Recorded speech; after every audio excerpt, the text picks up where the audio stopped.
ஹரே ராமா ஹரே கிருஷ்ணா. கற்பூர காலை வணக்கம். இன்று நாம் காணவிருக்கும் ஸ்லோகம், பாடல், ஆன்மீக கதை வழங்குபவர்கள் பாஸ்கரா கற்பூரம். பூஜைக்கென்றே புத்தது பரிசுத்தமான பாஸ்கரா கற்பூரம் மற்றும் சாம்பிராணி வகைகள், சேலம். இன்றைய ஸ்லோகம்: த்ரயம்பகம் யஜாமஹே சுகந்திம் புஷ்டிவர்தனம் உர்வாருகமிவ பந்தனாத் மிருத்யோர்முக்ஷீயமாம்ருதாத். இன்றைய பாடல்: உமையவளே அருள் புரிவாயம்மா, உமையவளே அருள் புரிவாயம்மா.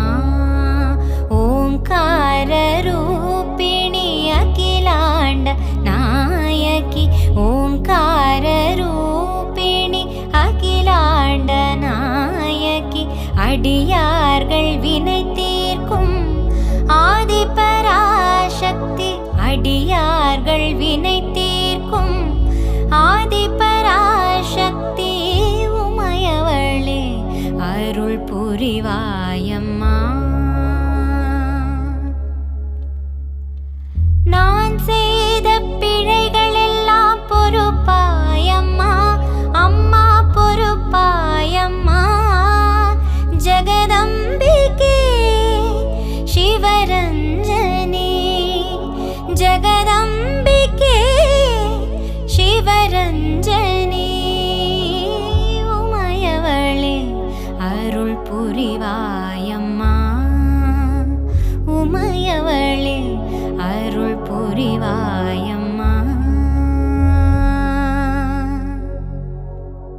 இன்றைய ஆன்மீக கதை. ஹரே ராமா ஹரே கிருஷ்ணா. இப்பொழுது நாம் காணவிருக்கும் ஆன்மீக கதை, கோவப்படுவதற்கு முன் நாம் என்ன யோசிக்க வேண்டும்? இதை நம்ம தெரிஞ்சுக்கணும்னா மகாபாரதத்துல நடந்த இந்த இடத்தை நம்ம தெரிஞ்சுக்கணும். மகாபாரதத்துல ஒரு வருஷம் பாண்டவர்கள் அஞ்ஞானவாசம் இருக்கும்போது, பாண்டவர்கள் எல்லாம் விராட நகரத்துலதான் அஞ்ஞானவாசம் இருந்தாங்க.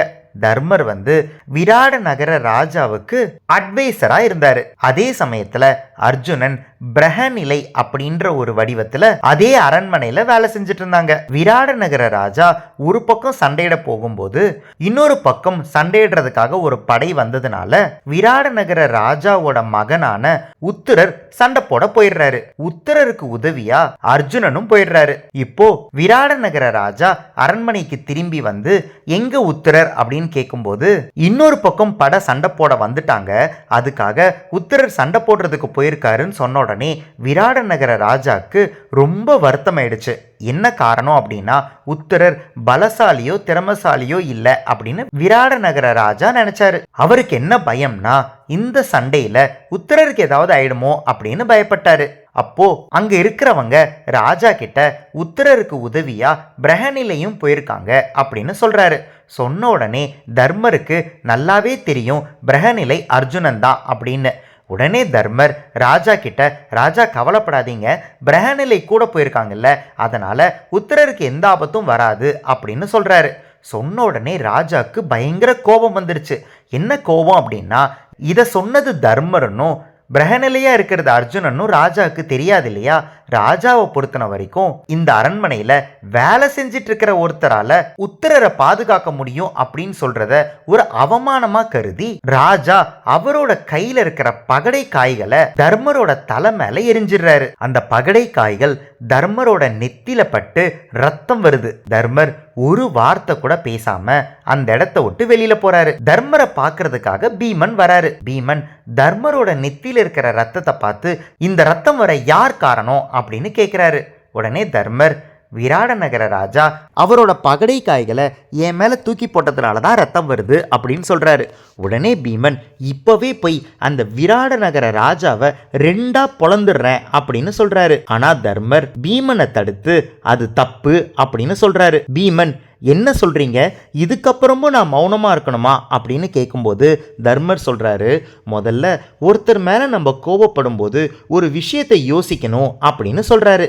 என்ன விஷயம் அப்படின்னு பீமன் கேட்கும்போது, நம்ம யார் மேலே கோவப்படுறோமோ அவங்க நம்மளுக்கு செஞ்ச நல்ல காரியங்கள் எவ்வளோ, அவங்க நம்மளுக்கு செஞ்ச கெட்ட காரியங்கள் எவ்வளோ அப்படின்றத ரெண்டையும் யோசித்து ஒரு தராசில் வச்சு பார்க்கணும்.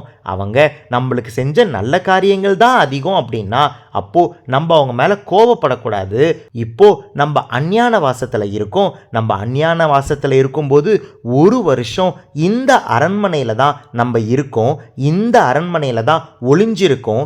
இந்த அரண்மனையோட ராஜாவால் நம்மளுக்கு இவ்வளவு நல்லது நடந்திருக்கும் போது இந்த சாதாரண கொஞ்சூது வந்த ரத்தத்துக்காக ராஜா மேலே கோவப்படுறது தப்பு அப்படின்னு சொல்கிறாரு. இதிலிருந்து நம்ம என்ன தெரிஞ்சுக்கணும் அப்படின்னா, நம்ம யார் மேலேயாவது கோபப்படுறதுக்கு முன்னாடி அவங்களால நம்மளுக்கு எவ்வளோ நல்லது நடந்திருக்கு, அவங்களால நம்மளுக்கு என்ன கெட்டது நடந்திருக்குன்றத கண்டிப்பாக ஆராய்ஞ்சதுக்கு அப்புறம் தான் அவங்க மேலே கோவப்படணுமா வேண்டாமான்றதை யோசிக்கணும். உங்களுக்கும் புரிஞ்சிருக்கும்னு நினைக்கிறேன்.